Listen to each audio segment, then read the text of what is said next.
Tau Epsilon Phi. This is Jason Burler, the president of the TEP Foundation, coming to you to tell you about our new series called the TEP Founders Series. This new podcast, being hosted by the TEP Foundation, encapsulates the stories of either founders or refounding fathers of their chapter. This new series serves to continue the charitable purpose of our nonprofit by preserving and advancing Tau Epsilon Phi history. This new podcast was recorded in the summer of 2024 and is being hosted by our guest trustee, Brother Stanley Silverman, Tau Omega 73. We hope you watch all the episodes to learn valuable insights into your chapter's founding or refounding. If you are or know of any founders or refounders, please send an email to president@thetepfoundation.org. We want to capture your chapter's history. Thank you so much for watching, and we hope you learn a lot. Welcome to the Founders Podcast, the podcast where we interview founders and refounders of TEP chapters. I'm Stan Silverman, Tau Omega 402, University of Rhode Island, class of 79.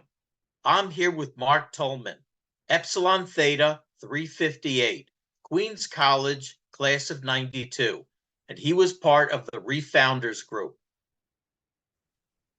So how are you this fine and dandy hot evening? Well, it's hot down here in Florida, so.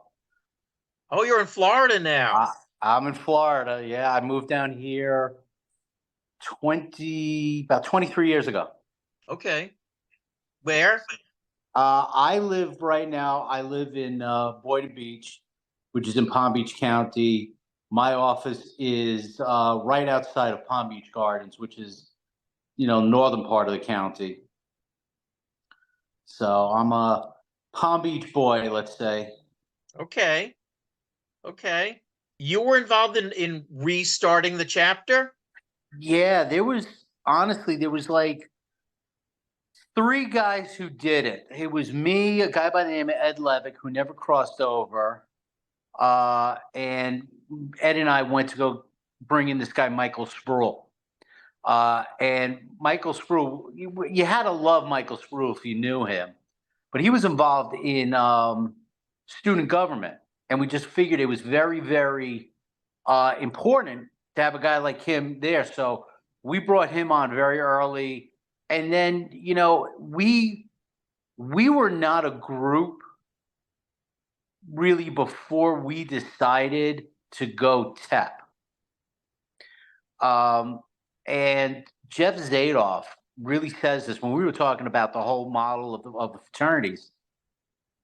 You either have a whole group of friends, a whole group of drinking buddies, and that's not necessarily the best group, or you have a group of just strangers who bond together. And that's what my group was. We were a bunch of strangers.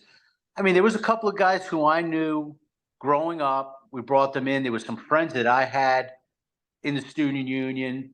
When we brought these guys in, and then we did an informational.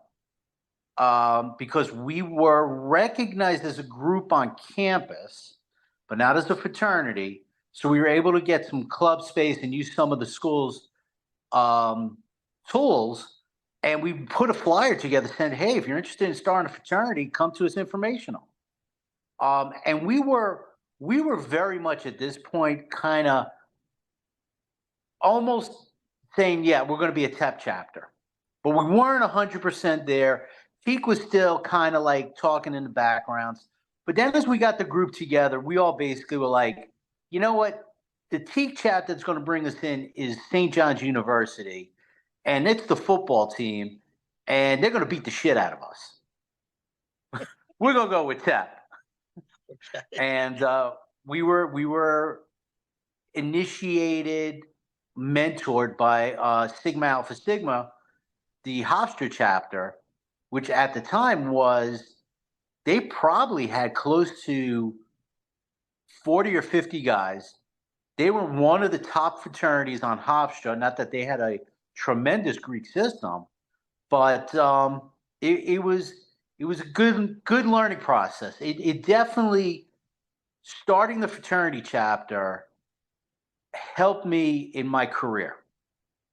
Really? How's that? Well, so let me go back a little bit, and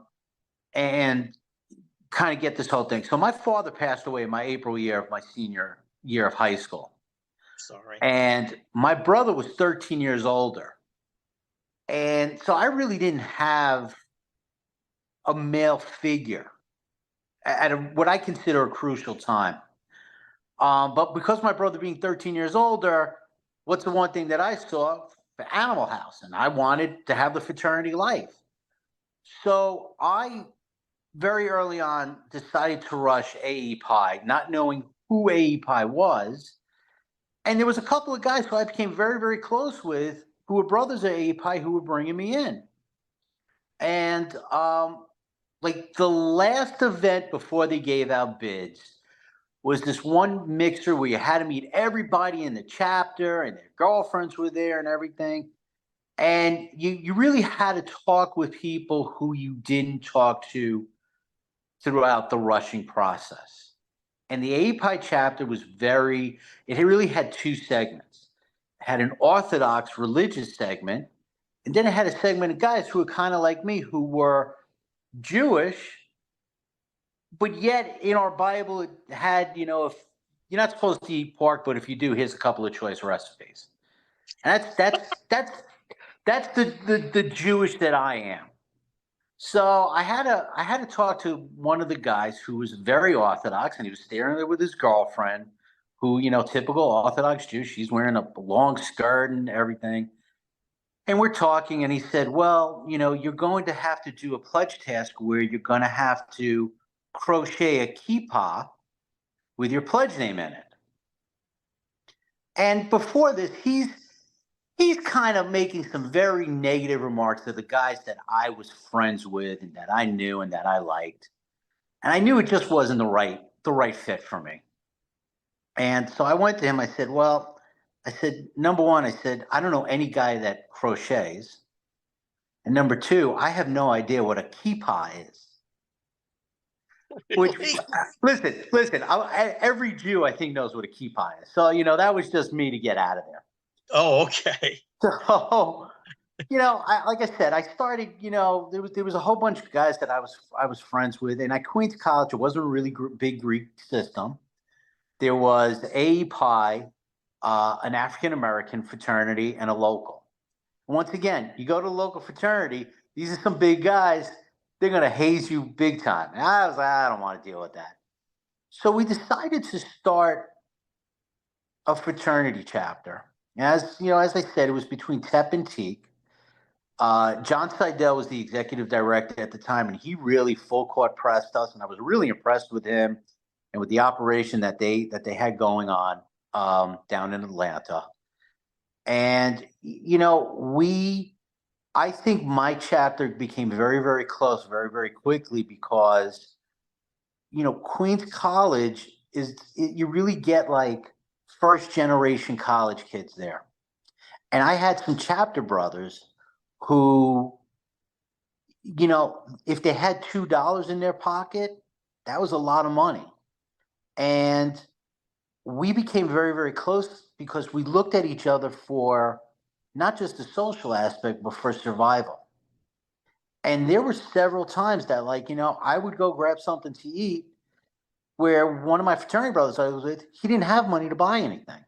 So what do? Do I let him starve or do I, come on, we'll go to Taco Bell, we'll go get a couple of tacos, and we really created a big bond. And, I'm happy to say, right now the chapter is trying to reestablish itself. But what I created lasted a little bit over 30 years. That's great. And it really taught me stuff. Listen, I learned how to speak. I learned how to talk with people. I learned how to deal with people of different class, different origins, different religions, different type of people. I learned how to lead. I'm a big proponent, and I spent a number of years being a college professor down here, teaching business in Florida. I'm a big proponent of fraternities. There is a lot. Even you don't need to be a founding father. You learn a lot. You learn a lot about yourself and about how to deal with people and about how to deal with problems that without the fraternity, I'm not so sure I would have that skill set. Oh, that's great. So, you know, Well, am I happy with where the fraternity is now? I think, with every organization, you have positives and negatives. mm-hmm.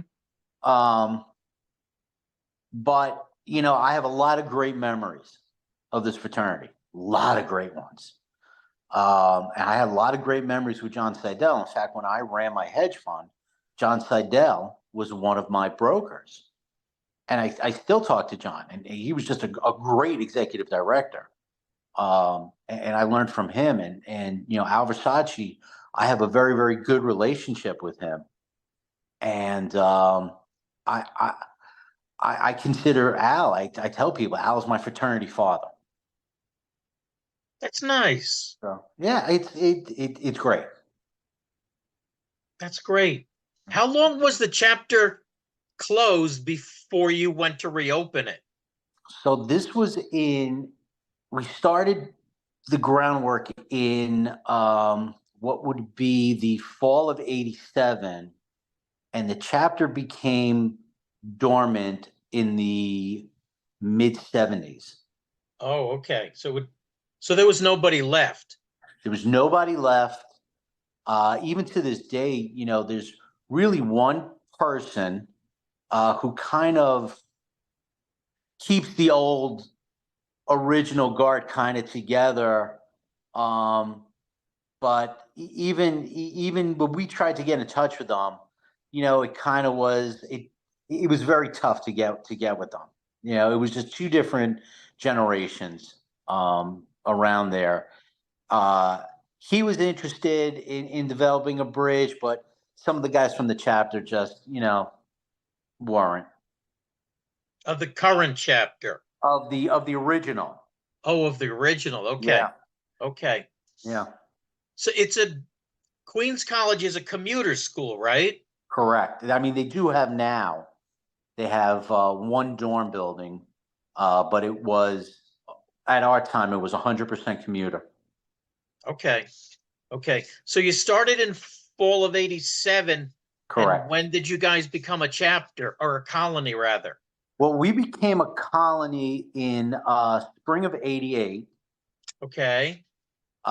We kind of played a little bit with the numbers to become a chapter, because we knew that the way that the fee structure was, we would have to pay more to national.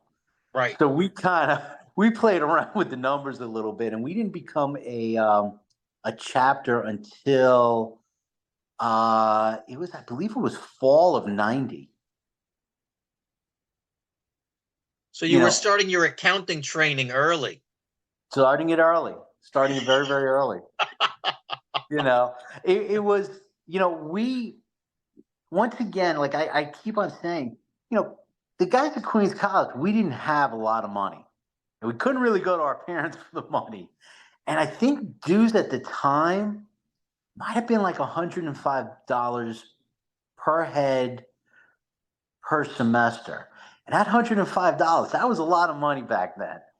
And I think we figured it out that if we stayed a colony, we were able to keep like $2 or $3 per head, and we didn't charge what national charged us is what we charge as the dues. Right. And the chapter made money through different fundraising things, mostly parties, but the $2 or $3 that we were able to keep times 30 people. Nowadays you think about $60. It's not a lot of money. Back then it was a lot of money. It was 2 kegs. There was 2 kegs. Yeah. So it meant something. But we kind of, it was almost like, guys, you played this enough. You got to become a chapter. And I still remember when we got our charter, Uh, and I keep on forgetting the hotel. I think it was the Grand Hyatt in New York. It was the hotel that's kind of adjacent to Grand Central Terminal. And John Seidel was there. Al Versace was there, and Al Versace gave us our charter, and he made such an eloquent speech, and I still remember the speech. And I looked at this table of guys, and I said, this is the group I want. This is what I want. They were, suits and ties. They were immaculately dressed, and we didn't know what we were going to have. We came in jeans and letters, you know, um, and they're sitting at this table, and it was just it really it meant something to the chapter.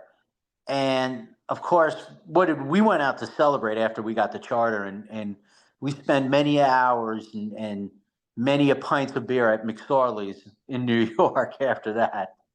I want to go there. I've never been there. Next time I'm up in New York, you and I will go there. That sounds like a plan. I like that.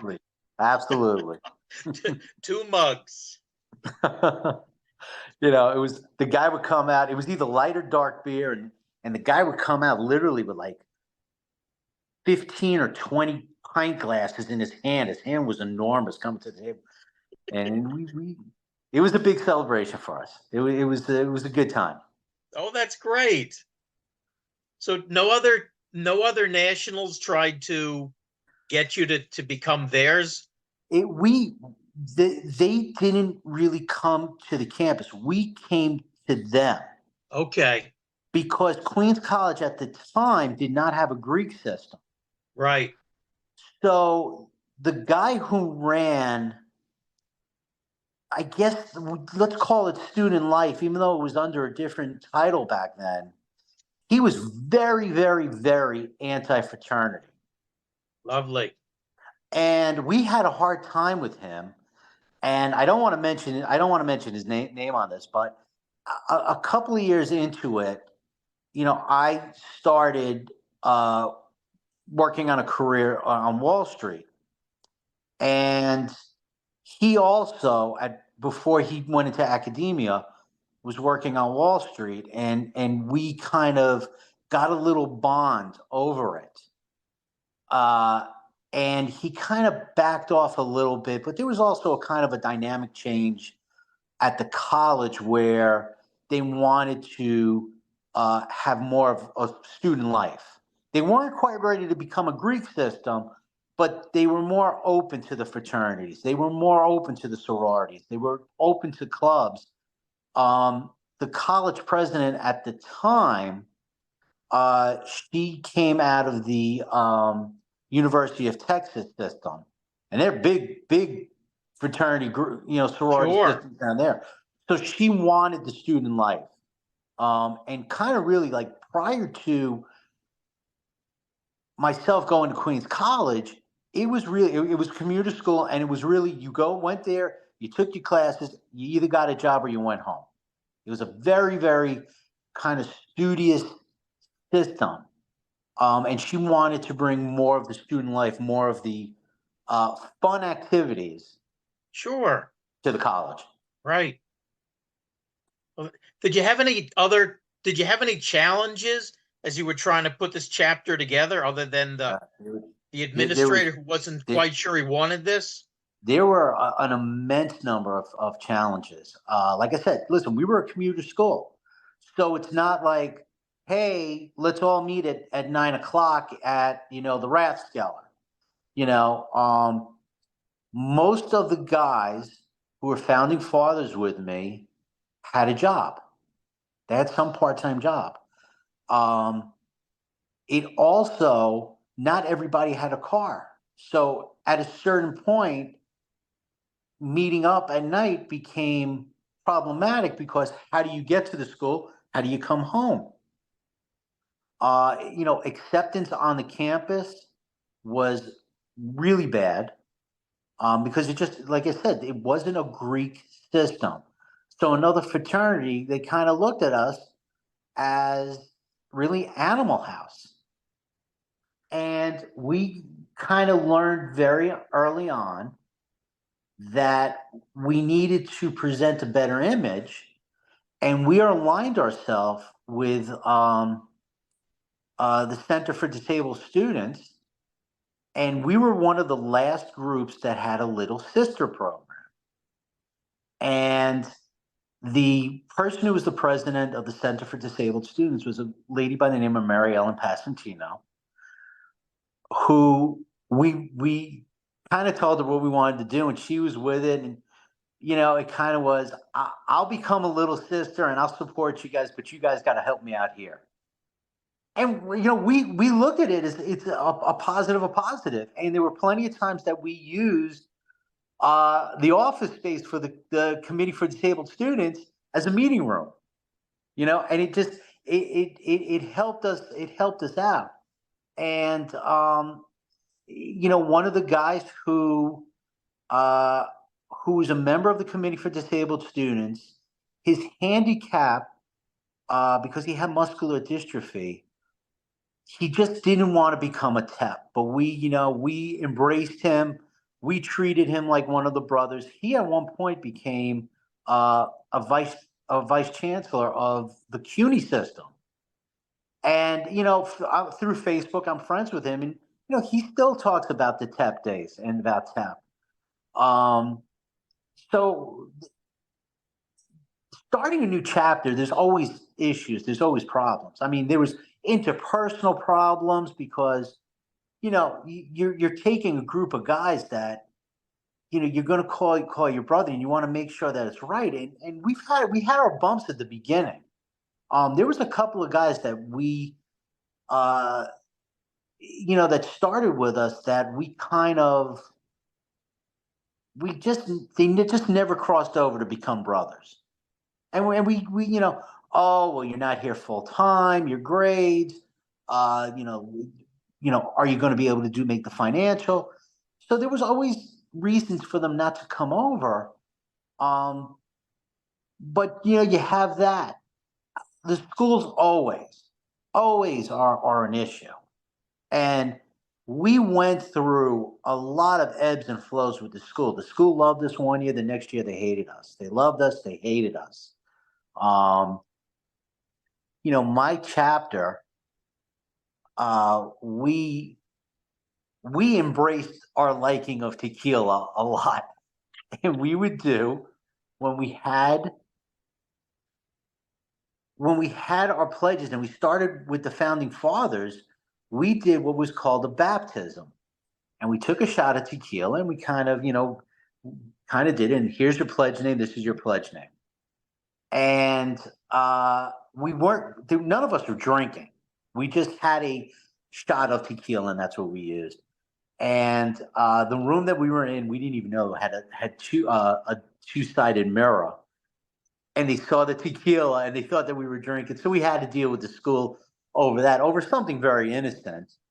And even the school said, we're blowing it out a little bit proportion. No, we didn't catch you drinking, but you had alcohol. It was, once again, I think it's a lot of what you learn in the fraternity. You learn about the bonding, and you learn about how to handle people and how to talk to people. And once you get those skills down, it becomes very easy. It becomes, I think everybody, when they're 18, 19, 20 years old, they've got a little bit of arrogance to them, and they got a little bit of cockiness to them. And once you kind of learn to kind of put that aside and to talk to people and learn how to talk to people and learn how to manage people, things become very easy. And once we learned how to do that, and we learned how to do it on, ourselves and what we could bring to the table, it became very, very easy. And I mean, we had a pledge class very, very quickly. We had our first pledge class in the fall of '88. And we didn't start out as a huge group. We might have been 20 guys, and we brought over. We had a pledge class of 11 guys, and I think we brought over 7 or 8. So wait, so your first group who came over was Actually, the first group who expressed interest was how big, and then how big actually crossed over. So we brought in, we were about 23 and we brought over about 20 in the spring of 88. Then in the fall of 88, we had our first pledge class where I think we had 11 pledges and we brought over 7. We learned that at Queens College, we were better off. The height of the chapter, we were pretty close to 60 guys. Wow, that's big. It was very big. I mean, listen, we had guys who they got it, and we had some very, very big pledge classes. But we realized that was not a good size for us. Our right size was between 30 and 40. Okay. We bonded better, we meshed better. When we were really big, you were getting 3 or 4 internal little groups. Sure. But when we were at about 30, we were one cohesive unit. Okay. And that's really what we wanted. And we in later years, New York City, you're not allowed to have a fraternity house. But off campus, about a block off of campus, there was a house for rent that, 5 of the guys signed on the lease. We had, 7 brothers who lived in there. That became our not official fraternity house. And once again, the chapter has tons of stories of that house, tons of things that happened, but that became kind of the hangout of, all the people who wanted to hang out with us hung out at the house, and we had a great time. There was 2 buildings on campus that had food service, which was the cafeteria, which that was where AE and SDT hung out. And then you had the student union, which is where TEP and the D Phi E chapter hung out. So between the student union, the quad that we hung out quite often, and the fraternity house, you always found a brother. You always found a brother. And it was, you knew Thursday, Friday, Saturday, Sunday night, there were always guys that wanted to hang out and go and do things. And, you almost if you missed a night, you missed the stories. And you wanted to kick yourself in the butt because you didn't hear the stories. And I remember one of the founding fathers who was with me by the name of Evan, one night we were just like, there was nothing for us to do. So STT was holding a party in the city. So we decided to go down there. And there was probably 10 stories from that night, just from Evan and myself. It was just, that was my, founding father fraternity experience, stuff like that. And it was just, like I said, I'm 55 now. So this is, almost 40 years ago. And I still remember these stories, and I still smile, and I still laugh at them. Of course.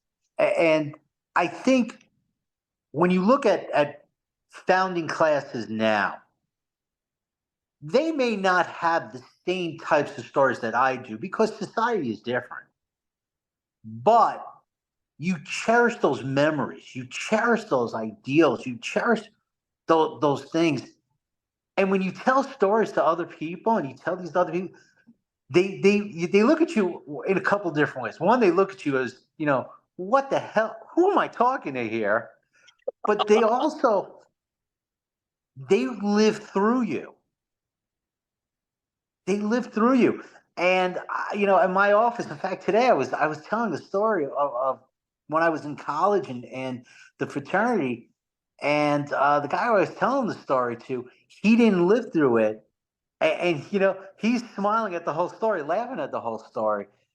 And he's like, now I understand where a lot of you come from. And I was like, yeah. I was like, listen, my fraternity, my founding days created me. It made me. Yeah, you learn how to do things. You learn how to get over obstacles or around them or absolutely. under them. Absolutely. You have to. You have to, because, like I said, I think society has changed today from when I was in college. It's a little bit tougher today, but you learn how to get through them. And, we had obstacles back then. We had things back then, but you learn how to overcome them. And it's a little militaristic. The military, not, when you're going through basic training, they knock you down and they build you up and they teach you how to overcome adversity. And that's with the fraternity. You're overcoming adversity. Even if you came from the University of Georgia that's been around probably 100 years, there's adversity in the chapter. And you learn to overcome it, and you learn to right the wrongs. And I think with the founding classes, there's a little bit more because, you are creating what the idea of the chapter will be on the campus. And you want it to be a good image. So there are some times, where you have to go to people and say, no, that's not right to do. And here's the reason why. So you learn a lot of things very, very quick. So when you graduated, okay, first of all, did you become chancellor? No, I was, I never had the desire to become chancellor. I was vice chancellor, I was bursar, I was scribe. When I was an undergrad, I never, there was a certain part of me that never wanted to become chancellor because I didn't know if I would be a good leader. Okay. So, sometimes it's better to have the passenger seat than to be the driver. We need that navigator. We need somebody absolutely to keep us awake and keep talking and putting on good tunes. Absolutely. So when you left, mm-hmm.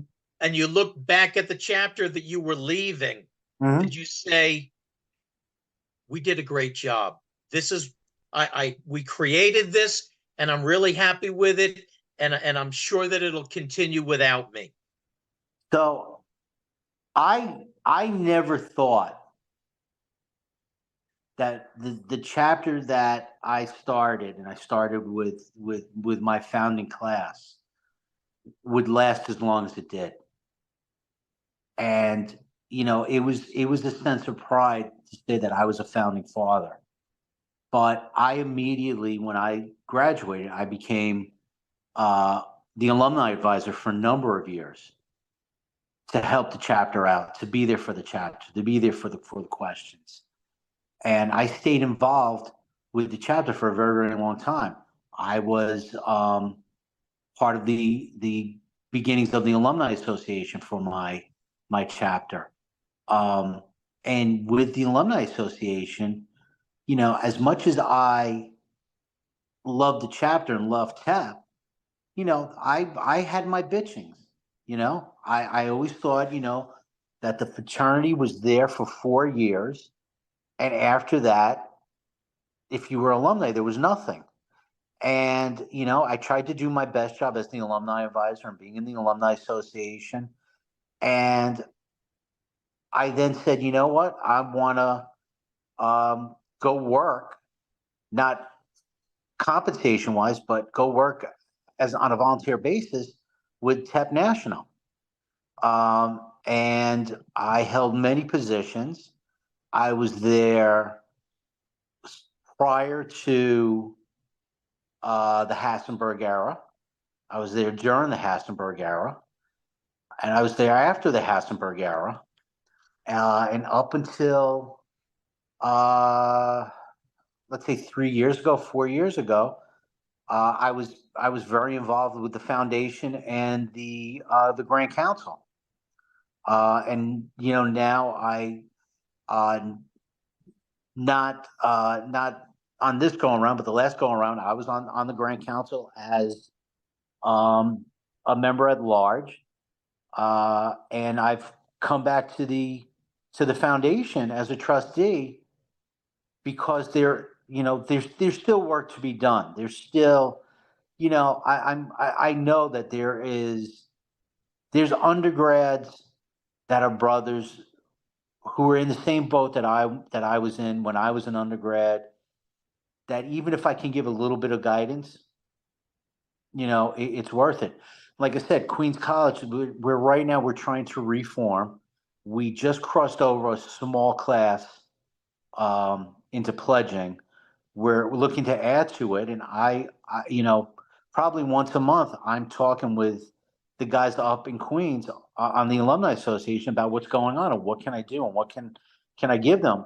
And about 2 months ago, I was on a conference call with them. And I said, listen, whatever you guys need, let me know. And literally all they said was, Mark, all we want is advice and guidance from you. That's nice.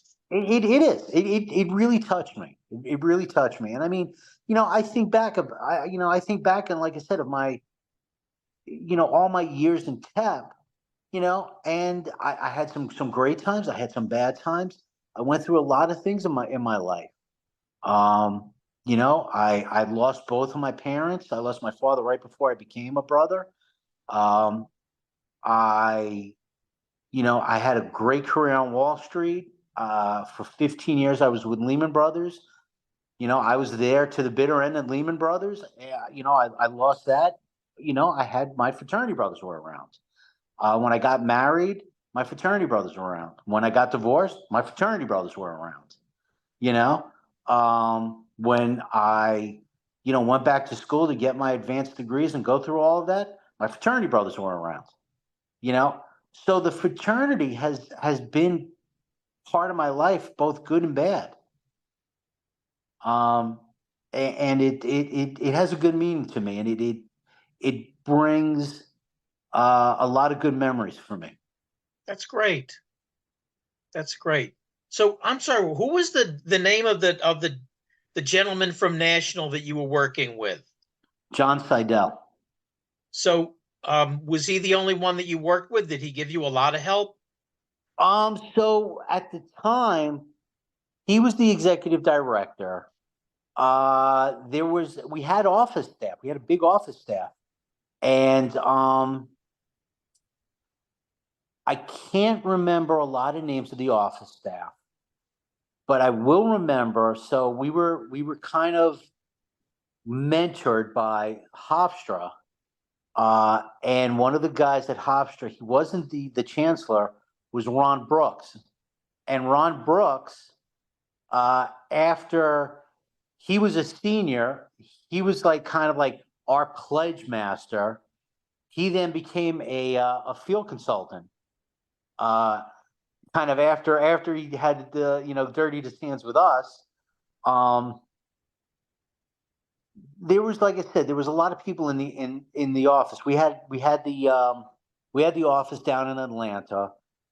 I remember, and I may be wrong on this, that there was I think it was a secretary named Marie who I dealt with, but I dealt a lot with John. And if I had a question, if there was an issue, John was there to pick up the phone, and we never went having a question not answered in a relatively short period of time. Now is the instant gratification and instant answer. That really wasn't the way back then. You knew if you left a message, you had to wait a couple of hours. But we got our answers. We got what we needed from either the guys at Hofstra or TEP National.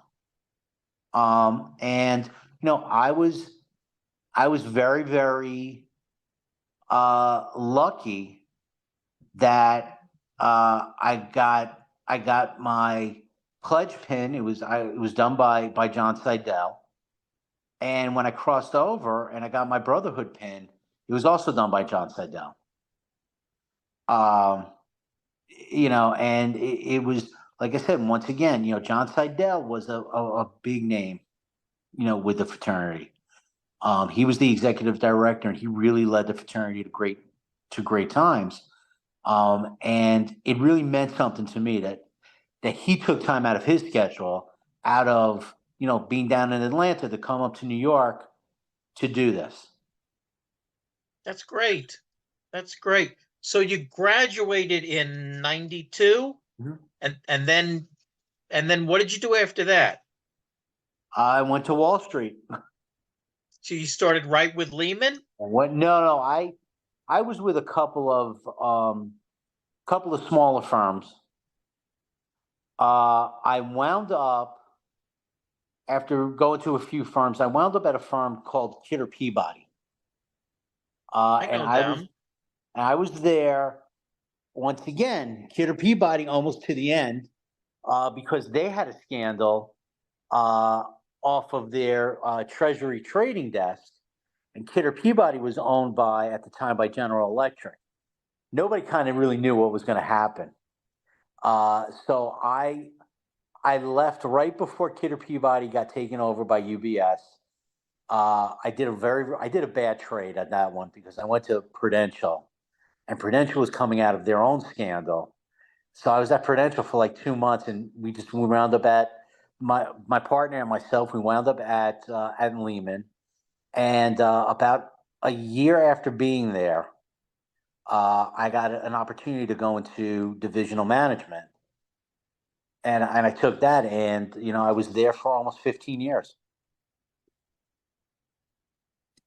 So And then when Lehman closed, you went back to school and then became an accountant?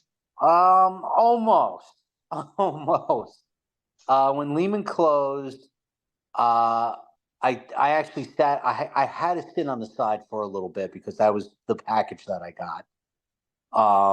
I then went to go to Deutsche Bank Wealth Management, which was the old Alex Brown. I spent 2 years there, and it just wasn't the same. It wasn't fun anymore. And I went to my mentor, and we're just talking. I think I'm going through a midlife crisis. I want to go to law school. And, after a little laughing and chuckling, comes back to me and says, "That's the best idea I ever heard from you." I worked at Deutsche Bank until my contract ran out. Right before my contract ran out, I decided to open up a small trading hedge fund, which I dealt with really the new issue market, and I arbitraged a lot of municipal bonds. And I said, if I go to law school, I'm able to do this. I went to law school. I was there for 2 years. And I got a call from my ex-wife. I was up in Orlando. She was down here in Southern Florida. My mom got very, very sick. And I came down here, and it was basically somebody needed to be around to help my mother. So I looked at my ex-wife and I said, "What do I do?" And she literally goes, "I have no idea where you came up with law school. I don't know where the fuck you came with that." And, my ex-wife was a sergeant in the army, so I expected her to say something like that. She goes, "But I want you to get an advanced degree. You deserve an advanced degree."